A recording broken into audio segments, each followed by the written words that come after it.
It would be fair to say that this one photograph, plus some research into the life of Ralph Bagnold, inspired the idea behind this trip. Seeking a reprieve from the heat of Cairo, Bagnold and his chums went on ever more ambitious trips out into the desert.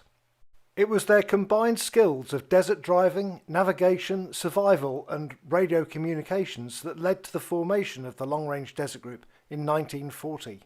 70 years later, 4 of us met up in a tent in Peterborough to hatch a plan to do a similar trip ourselves. First we needed some hardware. I managed to find a 1943 Ford GPW and that would be our starting point. Restoration of the Jeep was entrusted to my son Matt Savage up in Derbyshire, so while he got down to ripping it apart, I went off in search of parts. Jeep Parts in Shrewsbury came up with most of the parts, including a new engine, and a big pile was starting to accumulate at Matt's workshop. The simple design and construction of the World War II Jeeps meant that very soon we were in a position to have the first test drive.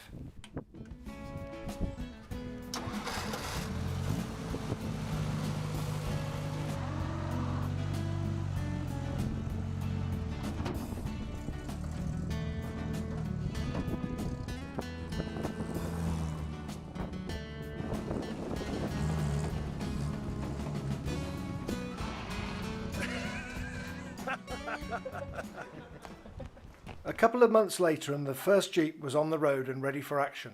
But we needed 2, so I dug deep and managed to find a 1943 Willys Jeep to go with the Ford. The Willys underwent a similar restoration to the Ford, and by 2011 we had 2 Jeeps ready for action. Running in parallel with the Jeep restoration was a marketing plan to try and attract 4 paying guests to help fund the project.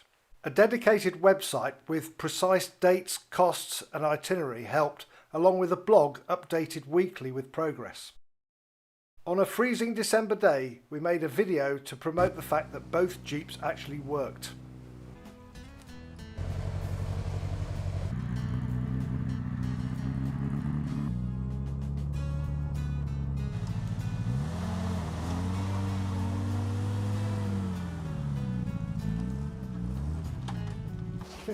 Well, we've had a lot of fun down here in the woods and it's about -10 now, so we're drawing it to a close. But the important thing to remember is this Jeep, despite being nearly 70 years old, is equally capable to any modern 4x4. There's no traction control, no gizmos, no winches, just an old tow rope that we used when we got stuck. But the next stage in this Jeep's history is I'm going to be swapping this hat for this hat, and then we're going to take them to Egypt, Easter 2011, to run through the Sahara on some of the routes run by the Long Range Desert Group. So check out the website and hope you can make it. Yay! We hosted a couple of Jeep driving days in the Peak District and invited along those who'd shown an interest in our trip to try out the Jeeps. By the beginning of 2011, we had everything in place and it was looking good. Then came the Arab Spring and the overthrow of Mubarak. We decided to delay the trip for a year in the hope that things would settle down. And they did. By the beginning of 2012 we were in a position to take both Jeeps to Felixstowe and load them into a container to be shipped to Alexandria. Once in the port at Alexandria, we spent about 4 days in a smoke-filled room with various corrupt officials, until finally both Jeeps were allowed onto the road with Egyptian number plates and we were ready to head off. By now 2 days behind schedule, we wasted no time in driving first to Cairo and then south to Bahariya, an overnight journey of 400 miles.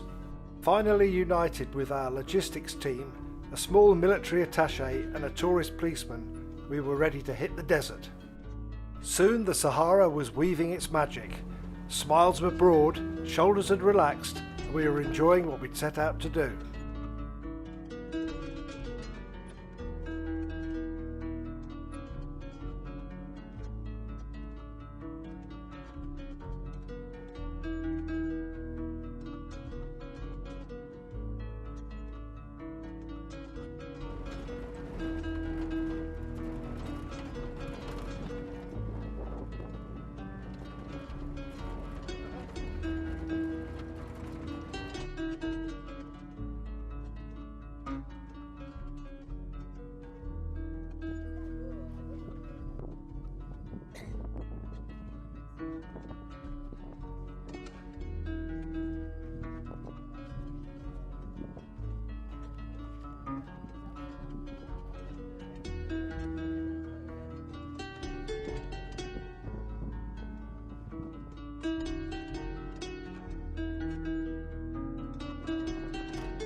Three Castles at the western edge of the Gilfell Kabir was the furthest south we ventured. It seemed a fitting place to lay a wreath and put up a plaque to those who didn't make it back. From Three Castles up to the southern edge of the Great Sandsea involved driving up the Aqaba Pass through the Gilfell Kabir. Running both jeeps as light as possible, this was a flat-out blast up a steep hill in first gear. Crossing the Great Sandsea was a big responsibility for our guide and friend Mahmoud Murray. This range of dunes are as big as England, and it was expected to take us 3 days to cross them up to Siwa.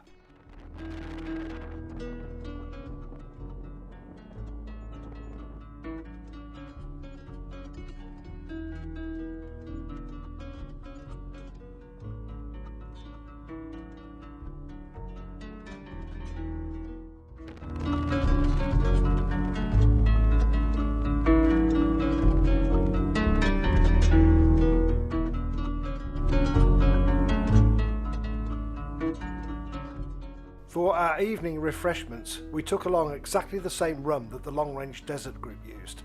Pusser's rum. It's very strong, but has a good flavour.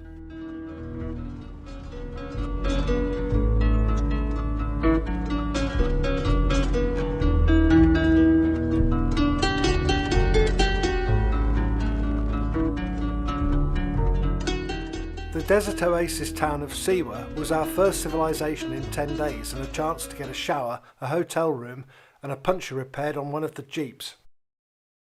By the time we returned to Mina House Hotel, an old haunt of the Long Range Desert Group, we'd covered 1,200 miles of desert. Not bad for two 70-year-old jeeps.